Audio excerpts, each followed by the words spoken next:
Humans have an elder god. Interplanetary assembly to discuss coalition plans. Orion's belt, Tona's homeworld. All rise for the Imperator Unger, the elected head of council for our 293rd Interplanetary Assembly. The announcer spoke, the crowd growing quiet. An old alien slowly hobbled on stage and sat down with a huff. Hello everyone, thank you for attending. I am pleased to see that everyone is taking the assembly seriously, even after so long has passed since it started. Now, we have several issues to address, but before we begin, I will allow suggestions to be voiced. Unger spoke, adjusting his glasses and coughing a bit. Your Honor, I will to voice my suggestion. Counselor Mekla, from the Palayax planet stood up. As we all see, for the last 20 interplanetary assemblies, the humans, who are amongst our newest members, have not once bothered showing up. Their involvement with the coalition of worlds is minimum at best. They contribute nothing of value and are rudely refusing any help offered to advance their world. I propose we subjugate the humans. Some sheep simply need a stern hand to guide them. The halls erupted with chatter and murmur as the other attendees whispered to one another, voicing their opinions. Counselor Unger cleared his throat, once more silencing the chatter of the crowd. Must I remind you of why we don't really bother much with humans? Yes, Your Honor. But they are not too technologically advanced. Most of their arsenal and space fleets are pretty on par with that most of the galaxy already has. It's not like they are thousands of years ahead of us. And they do not have any strong allies within the coalition due to them keeping diplomatic dealings to a minimum. She continued. Her voice was filled with anger and ego. Her own species, rudely rejected in their offer of trade by the humans, took great pride in how easily they formed allies. To have the door, metaphorically, slammed in their face was an outrage on Palayax. Counselor Mekla, need I remind you of the human's secret weapon? The Imperator cut her off. What secret weapon? Last time I checked, the Coalition's record on that species showed no such thing? She asked, her voice dropping to a more bearable tone. Their god. Unger answered. Oh, please. She rolled her eyes and scoffed. With all due respect, Your Honor and fellow members of the Coalition, we already have all the information on human religions. I mean, sure, they believe Jesus will come back, but so far, no sign of such a thing ever happening. Even if he does come back, he is pretty benevolent. He heals the sick and yeah, when he dies, he pops back up after a few days, but I would not call it a secret weapon. Mekla spoke, her speech bordering on a rant. Even they don't fully believe in their own God, most of them being atheists or agnostics. She took a deep breath in. I'm Mekla. Unger raised his voice, stopping her speech before it became a rant.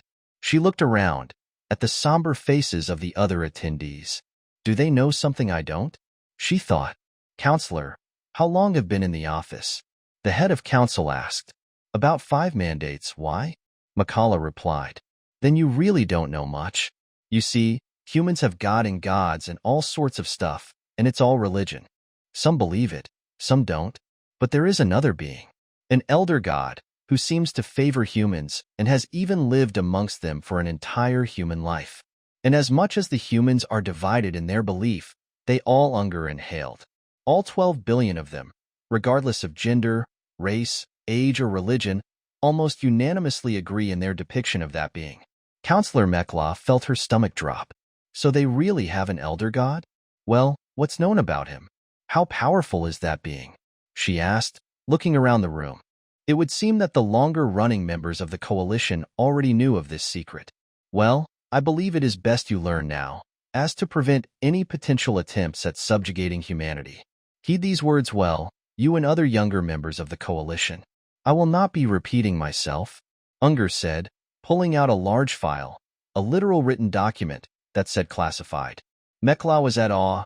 How secretive and hidden must this document be, to have no electronic record, but a written file. Sit down, counselor. The head of council spoke, as Mekla sat down. He opened the file, adjusted his glasses once more, and began to read. Human elder god. Origins unknown.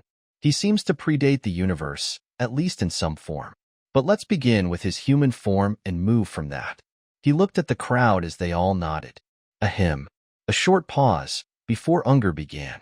He was born of his aunt, because no one dared to have sex with his mother. He can stop a chainsword, or as the humans call it, a chainsaw, with his bare hands. Even after the saw is already spinning. He is said to never wear eye protection, because when he stares into their sun, the sun looks away. Counselor Mekla was sitting in her seat dumbfounded. The reptiles that predate humanity tried to play catch with him, but he threw the ball too hard. Unger continued. When he enters a pitch-black room, the lights don't turn on, the darkness simply leaves. If you wish to see the list of that man's enemies, just check the extinct species files. The crowd was dead silent. Makala looked around. A look of fear etched the faces of attendees. But no one has seen him in so long.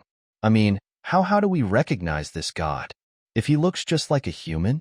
Unger acknowledged her question and flipped through a few pages. It's actually pretty easy.